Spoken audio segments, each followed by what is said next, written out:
afternoon or evening, whenever you're watching this. I'm Callie Lewis. And I'm John P. You know, I'm holding a little pocket-sized computer, really. It's not so much a phone anymore. It's a little computer. And you know what we do with computers? We crunch numbers. So I'm wondering if we can talk today about quantifying our lives, putting numbers on things. Well, you know what? One thing I do when with quantifying and measuring those numbers is when I'm exercising. I use my phone and I use my Fitbit to do that. So maybe you guys can talk a little bit about where we are in that state of things. Things have come a far way from, what I consider like the Nike MP3 player in the pre-iPod era. Yeah. Hey, I'm taking technology to the gym with me. They still have a little ways to go, though, because we have actually spent quite a bit of time looking at this from a cross-platform We had Fitness Month standpoint. We had Fitness Month, more or less. And we had Fitness Month. Yeah, you guys. Some of us observed Fitness Month. What we kind of found was that iOS still kind of rules that, right? And it's especially for Fitbit, because that doesn't play nicely with others. They have the most choice of apps. Like you have the Nike apps, and Nike and Apple have a relationship. And there's Fitbit, and there's the Jawbone Up, and there's a lot of choices now. And we I think Dan did the most work in comparing them.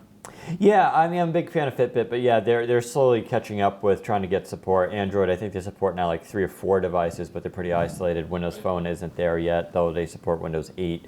But yeah, this new idea, I think, is really probably the most exciting use of smartphones, because I'm a huge fan of the notion of a smartphone, a phone actually doing something for you. That's not to say there aren't individual applications on any given platform. On Android, you have Runkeeper and Endomondo are the two big ones, Right. and I like Endomondo a lot. Yeah.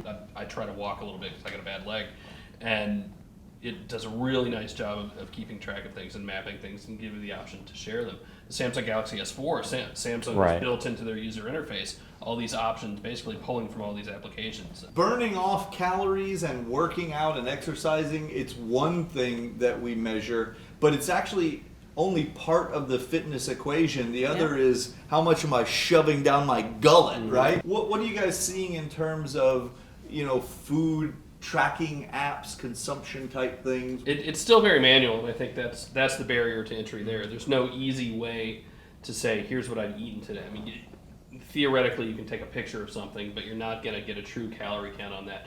You could very slowly starting to look at things like connected refrigerators that will say, here's what's in the fridge, here's what I've taken out and actually eaten today. So That's to stop us from lying, right? I didn't really eat that pie. It still takes a commitment. I'm a big fan of MyFitnessPal, though, because there's like 2 ways of doing it. One, you can scan using the camera. It does a QR scan of whatever product it is, and it's very robust. I mean, almost everything I throw at it, it looks it up and it gives you the calorie count, and it already gives you the portion size, but you can completely adjust the portion. So if you only eat half or a quarter or a third, you could just type that in and it'll automatically adjust everything, and you just hit save. Why can't they have some kind of a little barcode of some sort for each meal, each product, that we could have as a universal standard that we could scan into our little miscellaneous food apps? Yeah, because they don't want you to know. Yeah, It's not in that their would best defeat their interest. purpose. But they're getting there. Taco Bell actually puts all their information right online, and it's on their mobile menu, and I find it really convenient. But let's talk about once you've eaten, once you've exercised, now sleep. A lot of these devices help you track sleep, but does that do you any good? How does that help?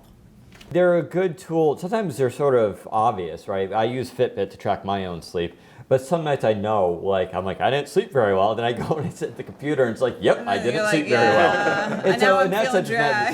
So in that sense, it's not very helpful. On the other hand, it could be a good predeterminer for people who think they may be having poor sleep, and they can actually verify that and bring a report to their doctor and be like, hey, this is actually my sleep report, and it's pretty inconsistent how I'm sleeping, and then you can get further treatment and get an actual diagnostic study done. Does that actually help the doctor?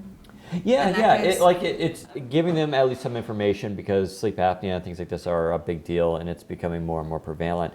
I would say probably the other good thing about it is, smartphones need to get smarter at, say, waking you up. So waking up during a sleep cycle is pretty bad. If you're in the middle of a deep sleep and your alarm goes off, that's when you wake up and you're really cognitively disordered. You have no idea where you are, what day it is. But some days you wake up naturally and you feel great, Well, you can actually do that with a smartphone because they can see when you're moving. And that's how we used to wake people up in the sleep lab, where you see someone toss and turn, you would wake them up because they're basically awake at that point. You know, those types of devices are good for us to keep track of, but also there's some component of being able to bring your doctors into the discussion. So Sure. what do you think? I mean, we've got a lot of rules, especially here in the US with HIPAA compliance and stuff. So there's a lot of details to work through. Where are we in terms of our state of the union with doctors and mobile devices? There's some good stuff. I mean, their blood pressure things came out relatively early. It was slow. I mean, Apple, for their part, announced this accessory SDK where you could